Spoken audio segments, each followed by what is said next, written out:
Oke, selamat datang semuanya. Hari ini kita bakal bedah tuntas sebuah revolusi yang diam-diam lagi mengubah total cara kita membangun, mulai dari fondasinya sampai ke puncak gedung tertinggi. Yep, kita akan ngomongin soal Building Information Modeling atau yang lebih kita kenal sebagai BIM. Yuk kita mulai. Coba deh, jujur aja. Setiap kali kita dengar soal proyek konstruksi besar, apa sih yang langsung kepikiran? Seringnya kan, molor dari jadwal, budget bengkak, dan berbagai masalah lainnya. Kenapa ya, industri yang satu ini kayaknya selalu terjebak di masalah yang itu-itu lagi? Nah, jawabannya ada di data. Dan angkanya ini beneran bikin kaget ya. 90% dari semua proyek konstruksi di dunia itu telat. Bayangin, 90%. Artinya, 9 dari 10 proyek itu molor dari jadwal yang seharusnya. Dan belum selesai sampai di situ. 40% dari proyek-proyek itu juga kebobolan budget. Jadi, biayanya membengkak jauh dari rencana awal. Hampir setengahnya. Nah, ini nih yang paling bikin gemes. 30% dari semua pekerjaan yang ada di lapangan itu ternyata kerjaan ngulang atau rework. Ini tuh benar-benar buang-buang tenaga, waktu, sama uang yang jumlahnya luar biasa besar. Jadi, jelas ada yang salah dengan cara kerja kita yang lama. Jadi, kita ini kayak lagi di persimpangan jalan nih. Metode konvensional yang udah kita pakai puluhan tahun, ternyata punya banyak banget masalah sistemik. Yuk, kita dalemin lagi, apa aja sih tantangannya? Akar masalahnya itu satu, fragmentasi. Arsitek, insinyur, kontraktor, semuanya kerja di silonya masing-masing. Ini bikin koordinasi jadi lemah, sering ada perubahan desain dadakan, kesalahan baru ketahuan pas udah di lapangan, dan miskomunikasi yang nggak ada habisnya. Hasilnya, yaitu tadi, proyek molor, budget bengkak, dan semua orang pusing. Nah, gambar ini nunjukin perbedaannya dengan jelas banget. Di sebelah kiri, itu cara kerja konvensional. Terputus-putus, datanya nyebar di mana-mana. Berantakan kan? Sekarang bandingin sama yang kanan. Itu alur kerja pakai BIM. Semua pihak kerja di satu platform yang sama. Semuanya nyambung, kolaboratif. Beda banget kan? Oke, terus gimana dong cara keluar dari kekacauan ini? Jawabannya adalah sebuah metode kerja revolusioner yang kita sebut Building Information Modeling alias BIM. Dan ini bukan cuma perbaikan kecil-kecilan ya, ini benar-benar cara kerja yang baru. Nah, ini poin pentingnya. BIM itu bukan cuma soal bikin model 3D yang keren. BIM itu sebuah metodologi, sebuah proses kerja bareng. Intinya adalah satu model digital yang pinter, yang isinya semua informasi tentang bangunan itu. Dari awal desain, pas konstruksi, sampai nanti perawatannya.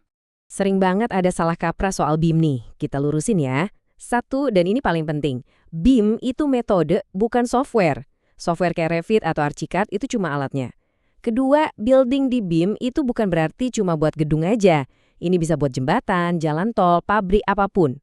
Dan yang ketiga, nanti pas kita ngomongin dimensi BIM, itu bukan soal fitur software, tapi soal seberapa banyak informasi yang kita masukin ke dalam prosesnya. Kutipan dari Daniel Wen ini pas banget. Seorang manajer proyek bisa aja melototin gambar 2D berhari-hari dan masih suka bingung. Tapi coba kasih dia model 3D BIM. Cuma 15 menit dia bisa langsung ngeh dan paham banget sama proyeknya.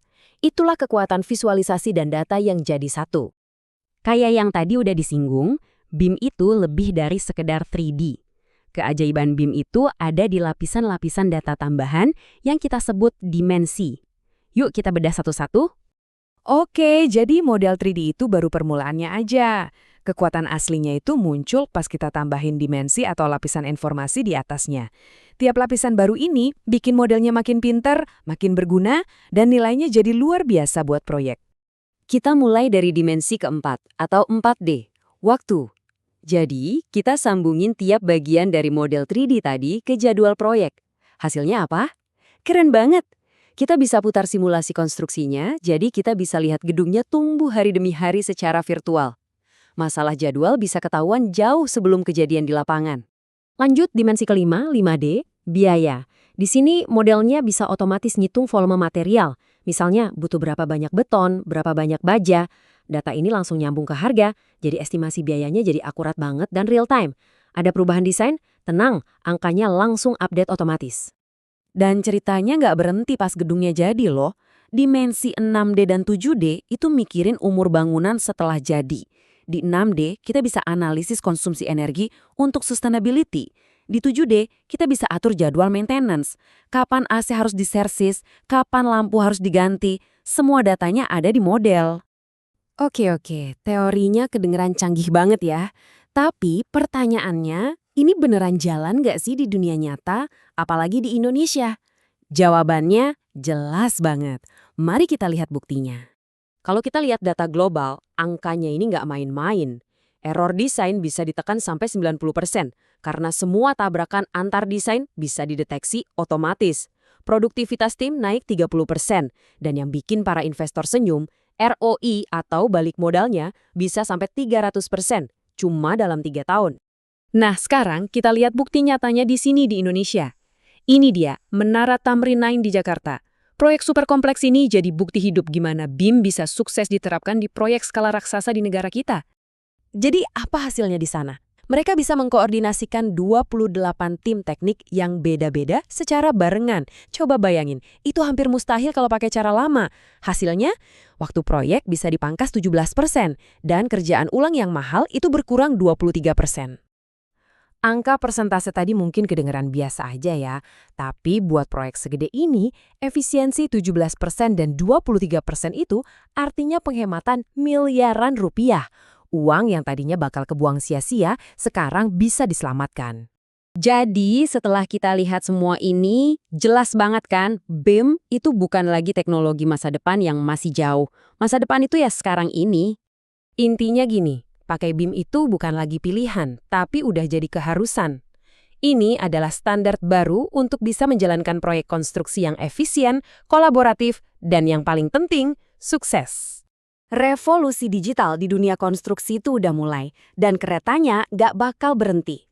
Pertanyaannya sekarang simpel, kalian mau jadi penonton aja atau mau ikut jadi pemain di perubahan besar ini? Pilihannya ada di tangan kalian.